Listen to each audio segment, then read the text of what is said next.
Hi, Hi. welcome. I'm like this. I was like, do you need me before I... We were just talking, by the way, I love your hair. Thank you. Looks fantastic. Thanks. So we were just talking about Ted Williams. Yes. Is this too much too soon? It's a really important question, and I think the good news is that he is questioning that himself, which shows a level of insight into what the potential problems could be. And I think if we didn't have him saying, well, I'm worried that this could happen, I'd be more concerned. But I think the fact that he is reconnected with Mom, hopefully that will be a protective factor for him, and he will connect with really positive people who want to see him succeed. I mean, hopefully, new year, fabulous news story. Mm-hmm. Hopefully people won't take advantage of him, and they really will continue to support him. But it is overwhelming. I mean, this guy was on the streets, and now all of a sudden, within days, he gets tons of not just job offers, huge, tremendous opportunities. Right, a house.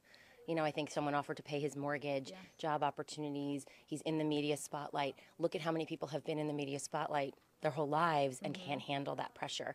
So I think it's really important that he find people to support him, find people that want to see him succeed, because there's enough people that are going to fake it and they're going to act as if they want to see him succeed, but really are out for their own gain. Bryce and I were just talking about his mom. It's definitely evident that there are some family issues and tensions. She had said to us in an interview, sure, I'm happy to see him, but I'll be honest, I don't know if he's really going to hold this job down. I mean, she's, and rightfully so, because there's been a bad history. Right. He has a bad track record. And he is going to have to prove to a lot of people that he can handle this, not the least of which is his mom, who probably invested a ton of time to try and help him, only to watch him go back to old habits. And family members feel that way. I need to have some distance from you because you've hurt me too much. And I think that's true. He's going to have to do a lot of repairing to a lot of people.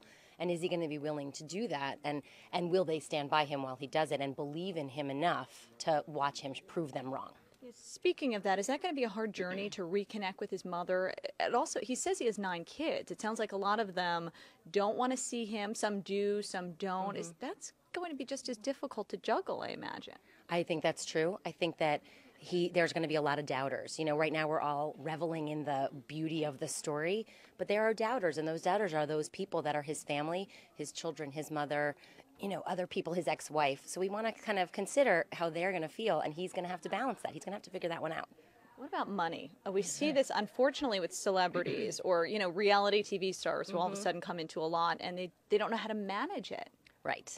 Hopefully someone will offer to be a financial planner for him. I mean, if with all of these offers, let's recommend that some financial planner step up and say, we'll manage your money.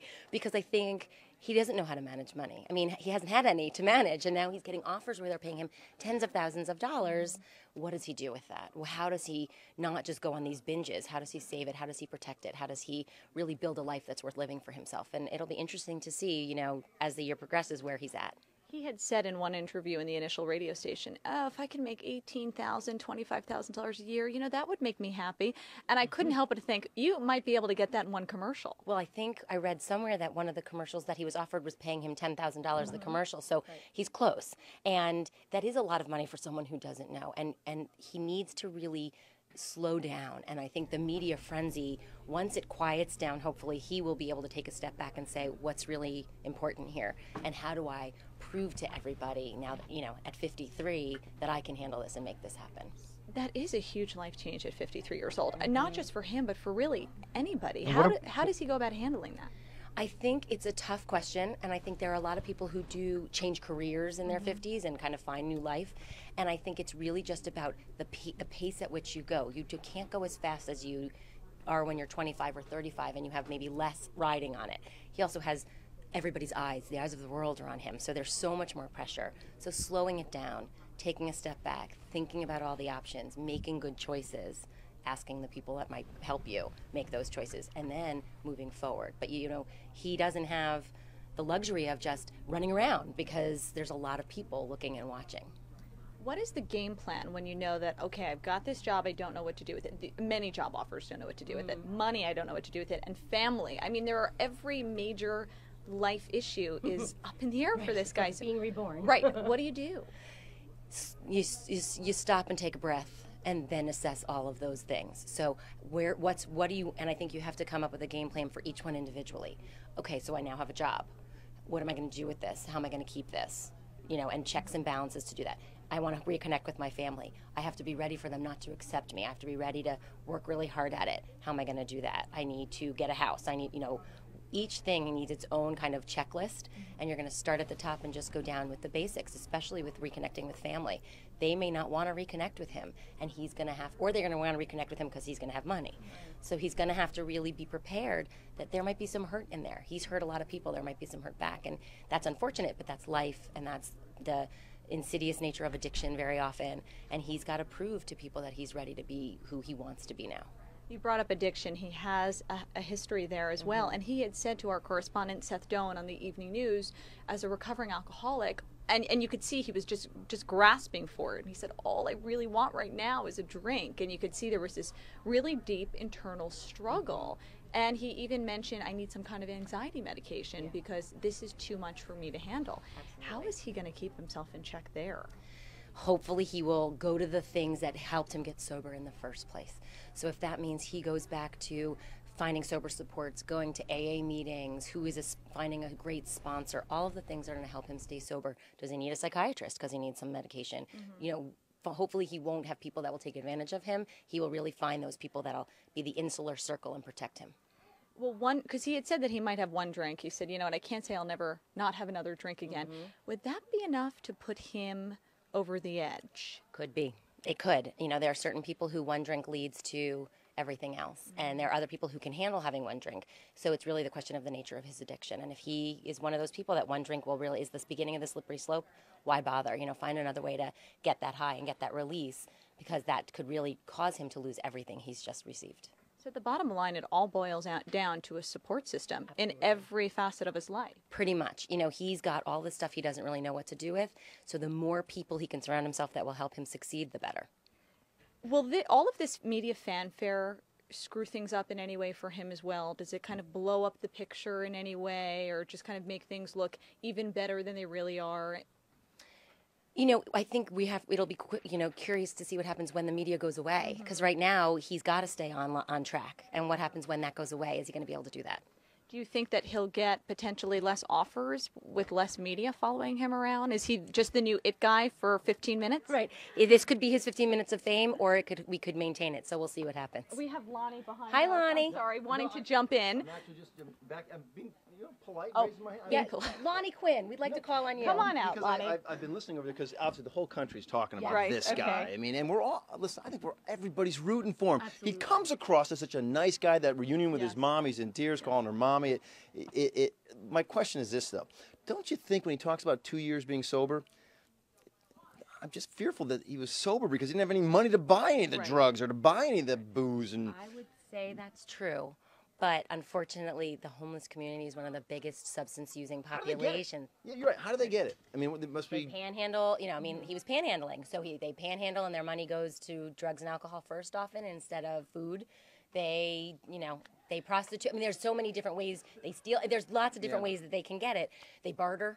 So the fact is that I think that and I think being on the street, it's actually very hard to be sober. So, because you have to dull the pain somehow. So the fact is that he was able to stay sober on the street is pretty impressive. This is why she's the expert. It really is, and why I'm sitting in the back raising my hand asking questions. We like that question. Hey, and do we know, was this guy, because I saw when he walked in to meet his mom, he was wearing like a fatigue, sort of a camouflage jacket.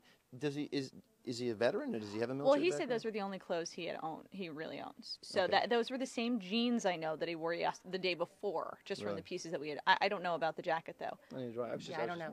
I I don't know. Actually, Bryce, maybe you could look that up for us. Maybe he Camouflage jacket? Yes. Yeah, that was what he was wearing in that. No, but was he a vet? I mean, because I know a lot of vets end up, in different situations on the street. I think the one thing that I found really striking too is when he greeted his mom. Here's a 53-year-old man. Mommy, mommy, mommy. Yeah, it was childlike. It was Wasn't it? very Right. childlike, Yeah, and so to me, I certainly had a lot of thoughts of, okay, so what psychological issues? Because a lot of psychiatric patients also end up homeless and on the street. What kinds of and substance abusers, because it modulates their mood, and so they basically self-medicate to feel better. So I would love to see him get some sort of psychiatric consult, because I think that Don't you think that's going to be part of the whole? I think he has. I mean, somebody's going to step up there and I think someone take needs care of to that. provide him that service, because I feel like if he can kind of stay even in his mood, his chances of success are going to be that much better. The other thing that sort of that had an impact on me when they had their reunion, yes, the childlike aspect of Ted, but also his mom was kind of stoic, almost like she's been through this before. That's what we spoke about, yeah. We were talking about that earlier, that the fact is that I think for family members, especially who have substance abusers, there's a point at which you have to put that guard up, because how much more can you take? Every time you put yourself out there, if they go back to using and you try and give and give and give and they can't manage it, I think she's afraid. And so if she opens herself up too much, she could get hurt again. She's 90. Remember, this woman is 93 years old. Yeah. No, she's actually 90. Oh, She was 90? very insulted. It was pretty funny. Yeah, It because, was funny. She was very insulted. I think we she reported was. actually that she was 92. No. 93, something like Well, that. I But know you're on right. the evening news No, we no. said 90. No, but what I'm saying is that's why I think she was That's probably fair. insulted, because the word had gotten out that that's what she was. But even at 90. Yeah. Okay, 90, 93. Oh yeah. She's Let's awesome. split some hairs on this one. Well, Hey, for the if poor I was woman's 90 or sake. 93, I would split some hairs. Exactly. But the fact is that how awesome. She is totally with it. She is a strong kidding. woman. Yes. And she has to be careful that he's got to kind of put his money where his mouth is, so Yes. to speak, and really kind of prove it. You know that she said there was a soundbite that we had, a quote that she had on our local newscast where she said, you know, and I'll quote her, she said, "Drugs is a terrible thing. It's destroyed my family." Is this the only one of her children that's been affected by it? I had a feeling from that quote that she was talking about a bigger picture. I don't know. You know, it's a good question. I don't know. And I think the one unsung hero in this is Ted Williams' ex-wife, who has really taken care of not only the biological children that they had together, I think they had 5 or 6 children together, but she took in the children he had with other women when he was in the heart of his addiction, she or other family members, so they didn't end up in the system. That's a pretty dynamite And lady I right mean, there. and she's really like the unsung. I have to just kind of shout out props to her, because I think she's also giving props on we're the show. giving Don't you love props. that? Come on, give some props. But I feel like she's legally blind. She took all these children and cared for them, and they're good, you know, and raised them to be strong-willed adults, as far as we know. And I just think that that's an amazing person who was willing to take in her ex-husband's other children too, to make sure they don't end up in the You know, system. the first time I saw the clip, okay, when that the journalist from the paper in Ohio, you know, said, "Hey, let me hear that golden voice." I thought it was like dubbed. I thought it was. Everybody It was. I'm like, what? Yeah. He sounded like Cousin Brucey from WCBS, right? You know, like that's. And he had all the catchphrases from radio. You're listening to Oldies 102.3. Yeah. And my other favorite part of the reunion, just before you go, is when he all of a sudden was hugging his mother, saying, "Mommy, Mommy," but he couldn't resist playing announcer. And he just got on his knees and broke into the Kraft commercial that he'd just done from this morning. Right. Which was really saying, "Be proud of me." Absolutely. He's looking for her acceptance and approval, and that's what that all was. Was like, look what I just did. Aren't you proud? Look, I'm finally making you proud. Sure. And now I was listening to the Kraft commercial. I want to get your opinion and your opinion as well, because listen, I'm rooting for this guy more than anything. I do hear his voice in my head more as like a radio announcer, and when I heard it as a voiceover, I don't know. I know. It almost didn't feel like the work as right. voice of mac and cheese. I'm waiting for a movie. What's this? I'm waiting for a movie trailer. Yeah. A movie trailer Stuff like is that. it. The voice of That's NFL films, I could see that. Yes, Like right. they marched into the frozen tundra to take upon the Minnesota, you know, stuff like that. He needs emotion because he has a very emotional voice. And Gravitas, right? And What's so deep about mac and cheese? I gotta go upstairs, guys. Don't tell Kraft that, you know. No, it's a very deep food. A lot of metaphysical stuff going on with your mac and cheese. Multiple tastes. You know. Dr. Hartstein, thank you so Thanks. much You're for being with us. I'm so glad we were able to talk about Absolutely, this. Come absolutely. back again soon. great It's always day. a pleasure having you here. Thanks for And I hope having your me. feet feel better. Thanks.